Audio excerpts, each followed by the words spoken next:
Why, hello everybody, so welcome to another Simplicity of Logic. Today we'll be talking about losing an argument, winning in life. So, let's get right into it. The format we're going to do it is basically the same as always. We'll talk about what the debate's about, then after we give the counter arguments, the argument I'm standing up for, and a conclusion. So, today's topic basically came out when last year when I watched a TED Talk by David Cohen, who is a philosopher, and he talked about how people who lose arguments basically are the ones who get something out of it, who learn something, provided they are actively thinking about it and accept their arguments have been flawed or whatever, of course. And I really did learn something from that talk, because I used to think that when you debate, losing is not a bad thing, but I always thought that you should try not to win a debate, because you should accept the world as it is. Because if you lie about yourself or the facts of the world, you basically are leading yourself to a path where you can never choose the right decision, because everything's either going to be half-hearted or wrong. But I never thought if you lose an argument that you learn something about it in terms of the basic idea of what you get out of losing an argument at the moment straight away. So, that was the basic idea, which I'll talk more about into when I go into the supportive arguments of mine. Alright, so but give credit where credit due. It's David Cohen from the TED Talks who brought me onto this specific idea. So first, let's talk about the counter arguments. The counter arguments is a bit iffy, because to be honest, the biggest counter argument that I could think of, and also as I did some research, was that you should try to win an argument or a debate because it drive you towards doing more research. It will drive you towards putting more effort into your debate so that you won't lose. So basically you have the right answer, or as right as it can be. And that's great if you do that. But to be honest, many times a lot of people are not Tyrion Lannister, basically. And Tyrion Lannister is a character from Game of Thrones where he truly is a character who accepts himself for what he is. He's a midget, he's ugly and all of that. So he finds the best solution for himself all the time, and he can admit when he's wrong. The problem is many people are not Tyrion Lannister, and I'll tell you a story on this, where they would never admit, they would tell everybody that they are like Tyrion Lannister, where they accept what they are and everything, but in real life, no way are they that. They are more likely to say how great they are and show how great they are rather than ever openly admit how wrong they are, except for the smallest of things. And to give you this example, I have this story of one time. It was after a night out, and we were having supper, and we were sitting down, and then we started talking. And I'm from Singapore, and the elections were coming out, so we're talking politics.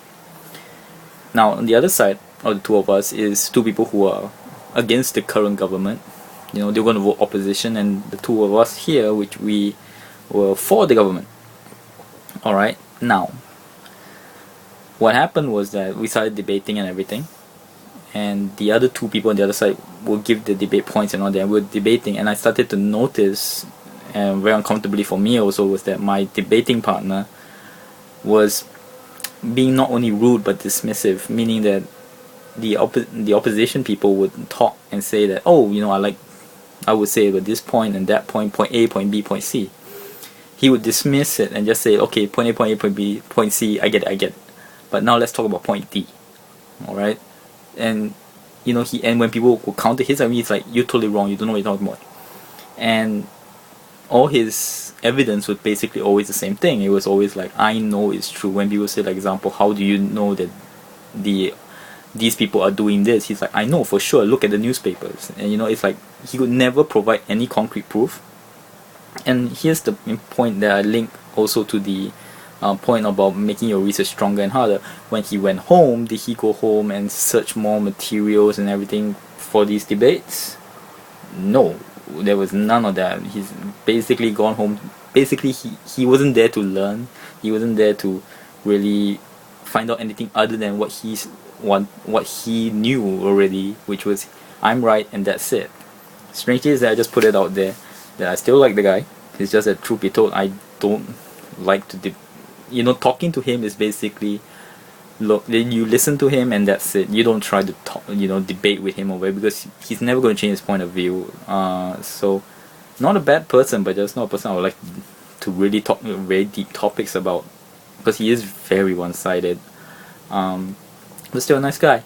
So that's the point I'm talking about. That's why I say that if you find someone that really is like where we're trying to win an argument, he puts a lot of time and effort into it, that's great. I really feel happy for you. But most of the time I find that many people don't do that, and even if they go home to search for evidence, they don't exactly look for evidence against them that they can prove wrong. They look for evidence that supports them, and that's it. So again, I feel that the counter argument is never really that strong. So let's go into the pro arguments that I'm going to give, which is losing an argument debate is not the end of the world, and in fact you'll get something out of it.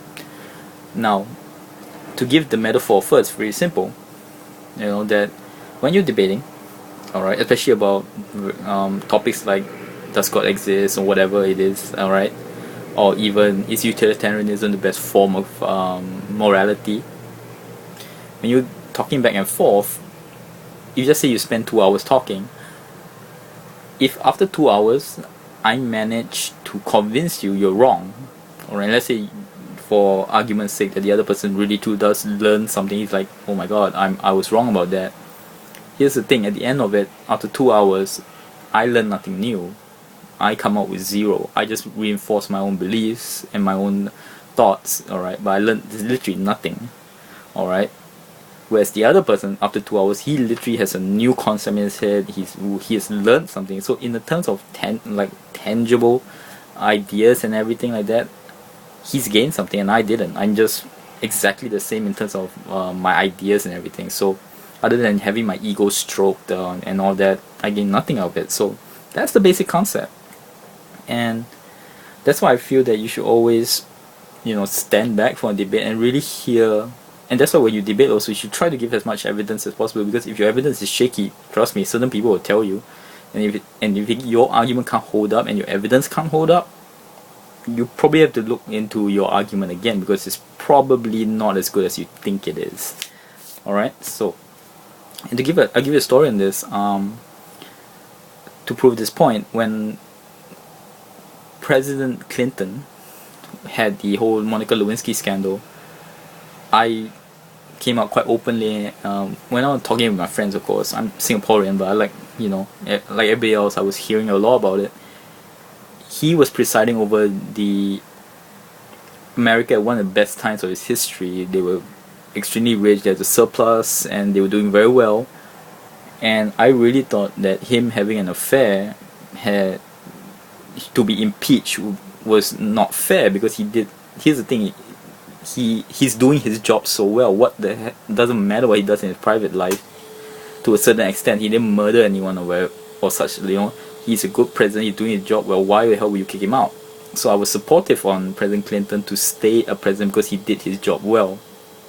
Alright, now turn 2 years later, and there was this man who was a very powerful businessman in Singapore. He is Caucasian. He came here to work as a foreign talent, and he basically lived here, and there was a renovation near his home.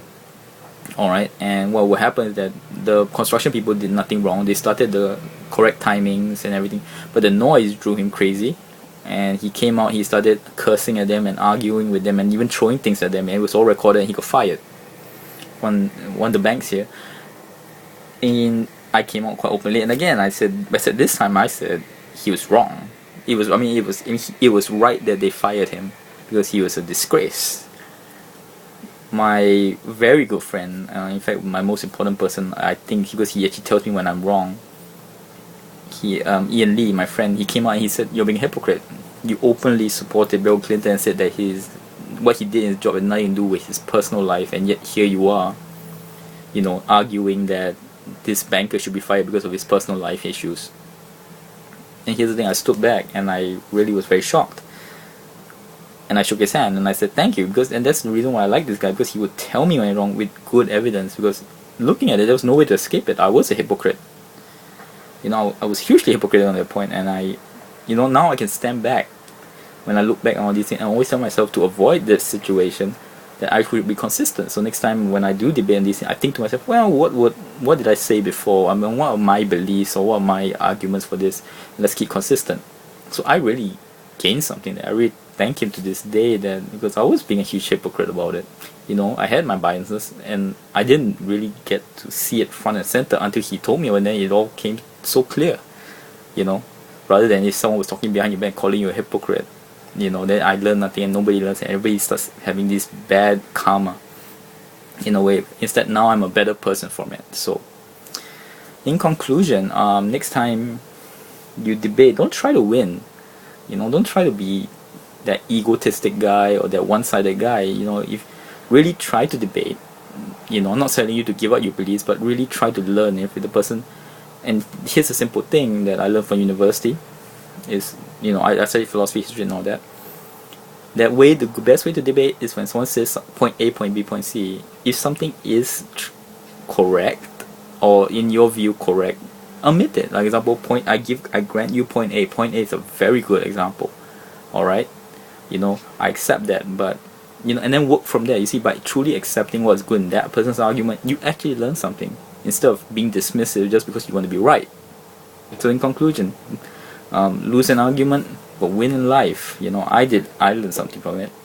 So thank you, David Cohen from TED for doing that talk, and thank my friend Ian Lee for helping me out, and thank anybody in the future who helps anyone do this. So thank you very much. Till next word.